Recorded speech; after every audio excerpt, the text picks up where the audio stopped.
Today we're going to continue talking about solving inequalities. However, we're going to move it to the next level. Today, our learning target is going to be not only dealing with inequalities, but we're going to learn about something called compound inequalities. Now, when we're talking about compound inequalities, what that means is that you have two inequalities you're solving simultaneously. Now, there's two different situations that can happen when you're dealing with these compound inequalities. The first is what I call the and situation, when one inequality and the other inequality are happening. Now, what that means, what and means, is that your solution is going to be where both of those inequalities are true, where there is an overlap of those inequalities. Let me show you what I mean by that. So what is the solution of 7 is less than 2x plus 1 and 3x is less than or equal to 18? And we want the area where both are true. So first off, we have to solve each of these inequalities. So let's take a look at the first one. So I'm trying to get the x by itself. And again, think reverse PEMDAS. So I'm going to deal with subtracting off that 1 first. And then I'm going to divide by 2. So 3 is less than x. However, remember, I like to think of it the other way. When dealing with inequalities, I do always like to have my x on the left. So I'm going to reverse everything. I'm going to flip the x and the 3, therefore reversing the sign. So I'm going to get that, okay? X is greater than 3. So I'm going to put that on my number line. So at 3, open circle, because it's strictly greater than, then greater than goes in that direction. All right, what about the next one? 3x is less than or equal to 18. So again, our first goal is actually solve inequality, get the x by itself. So I'm going to divide both sides by 3. So I'm going to get x is less than or equal to 6. So less than or equal to, that or equal to piece means I get a solid circle. Less than means it's jutting out here. All right, and again, this was an and situation, okay? I need the x to be greater than 3 and x to be less than or equal to 6. So remember, that is where both need to be true, okay? So what I'm going to do is I'm going to drop down my endpoints. So here, that, and that. And now I need both to be true. So where are they overlapping? Where they're overlapping between those values. Okay, between their two endpoints is where the overlap region is. So my actual solution is going to be where it's greater than 3 and less than or equal to 6. All right, and I do need you to show me that solution. So not only are you showing it graphically, but you are showing me the actual end result too, numerically. So let's get in another example of this type before I show you the other type. So what is the solution of 5 is less than or equal to 3x minus 1 and 2x is less than 12? So I'm going to start with that first one. 5 is less than or equal to 3x minus 1. So need to get the x by itself. So I'm going to add the 1 to both sides. And now I'm going to divide both sides by 3. But again, I don't like looking at it that way. It makes more sense to me to look at it with my inequality or with my x on the left. So I'm going to reverse everything about it, okay? So I'm going to take that, and I'm going to reverse the x and the 2, and therefore that's also going to reverse the sign, because now it's in a way that's easier for me to look at. Less than or equal to 2. The or equal to means it's a solid circle, or I'm sorry, greater than, and greater than goes in that direction. Let's solve our next one. So that 2x is less than 12. So I need to divide both sides by 2. So pretty simply, I just get x is less than 6. So strictly less than means it can't actually be 6. So I just have my open circle. Less than goes down in that direction. And again, I want you to focus on that word and. The word and means both have to be true. I'm looking for the overlap. So here I'm looking for the both, or I'm looking for where they overlap. So I take those two endpoints, the overlap is in between them. So the black is visually what my solution is, but then don't forget I also want to see the actual inequality that shows that. Okay, so we have that. Now, here's another little technique for you, okay? So if the variable part of an and inequality matches, you can collapse it. Now, what does collapsing it mean? So here, that means we're looking at 5 is less than that x plus 1, and that x plus 1 is less than 13. So this is kind of a unique situation where notice I'm starting with the same variable piece, okay? So what does that mean? Well, that means 5 is less than that x plus 1, which is less than that 13. Now again, this only works in an and situation, and it only works if that variable piece is actually exactly the same thing. Okay? So when you get to that point, now something really, really cool happens. Watch this. So I need to get the x by itself still, even after I collapse it. So I'm going to have to subtract 1. Now that means you have to subtract 1 from everywhere. Okay? So what do I get? So I get x is, or 4 is less than x is less than 12.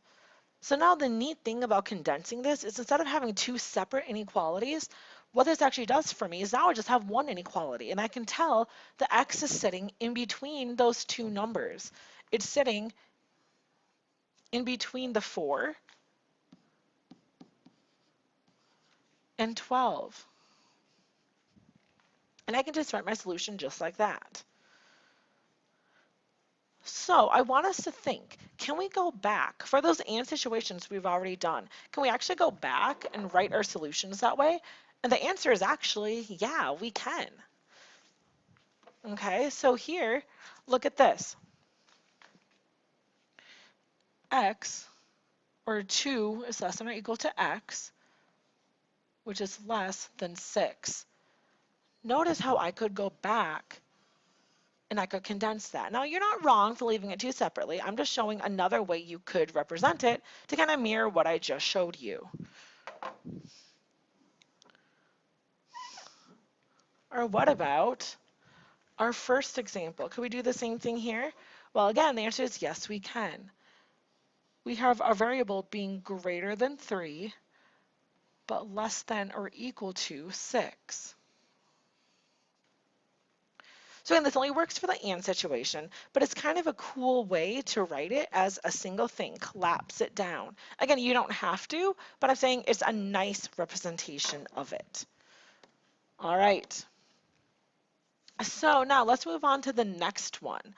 So for the next one, we're talking about or situations. Now, or situations means either one can be true. Okay, so that means anywhere that either of them are, that's going to be the solution. So this time for the or, we don't need to stack it on top of each other, do we? Because the neat thing here is wherever it is going to be the solution. So we don't have to worry about kind of building up, collapsing it down to the both region. So I can just start with a single number line this time. And now I'm going to solve it. So to get this one by itself, I'm going to subtract 5 from both sides. So I have negative 2m is greater than or equal to 16. Now I have to divide by negative 2. All right, so we're going to get m and negative 8. Now don't forget, when you divide by a negative, don't forget to flip it. All right, and we get m is less than or equal to negative 8. Oh, that would be positive 8. So less than or equal to negative 8 would look like that. And here I'm going to add 1 to both sides. So 4m is greater than or equal to negative 20. Divide by 4. M is greater than or equal to negative 5.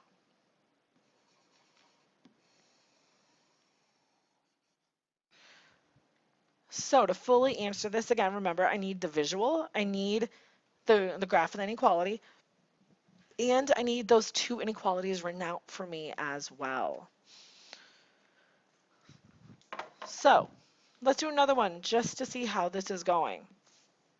So again, here, the first thing I want to do is identify which kind am I looking at. Here I'm looking at an OR situation. So I can use a single number line because all I need is where either one is true. All right, so let's take a look at this. I'm going to subtract 3 from both sides. So 7w is greater than 8. And now I'm going to divide by 7. So w is greater than or equal to 8/7. Now again, when you get a fraction like this, I do want you to leave it like that, okay? Don't give me that infinite, really gross decimal answer. Leave it like that. And then I just want you to realize when you're looking at that, well, you may be wondering, what is 8/7? Well, 8/7 is about 1.14. Okay, so when you give it to me, I want you to leave it as 8/7. Leave it as a fraction. However, you do need to know approximately where that is for when you're making your graph. So it's going to be a little bit greater than 1, and again, it's not going to be precise, okay, because it's a gross decimal. So put it approximately just a little bit over 1, and then you want w to be greater than that. And for our other one, we're going to add 1 to both sides, so 4w. Now here, be careful, negative 13 plus 1, so it's getting bigger, aka closer to 0. So that's going to be negative 12. Divide by 4, w is going to be less than negative 3. So I put my next open circle at negative 3 and point it that direction. Right, and again, I know to leave it like this, I know to have both of them on there because this is an OR, so either one can be true to make a solution. So I need both the inequalities written out for me and the graph, and that would be considered a complete answer for this type of problem. All right, I do want to do one more before I let you go. So, OR. Again, or meaning I'm just going to put everything on the number line because one or the other can be true, either one. So I just need a single number line, just start throwing stuff on there. So let's get x by itself. So I'm going to subtract 1 from both sides. So 15 is less than 5x. Oh, I'm sorry, 5x. Divide both sides by 5. So 3 is less than x. But again, I like to reverse that.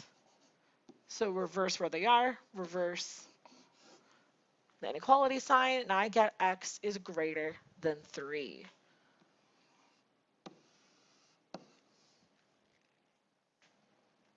I move into my next one. So here I'm going to subtract 9 from both sides. So 3x is less than 6 minus 9 is negative 3. Divide both sides by 3. X is going to be less than negative 1. So again, open circle because it's strictly less than, pointing downward, and there you have it. And again, I know to leave it like this because it's an or situation. Or just toss everything on the number line that you get from your inequality.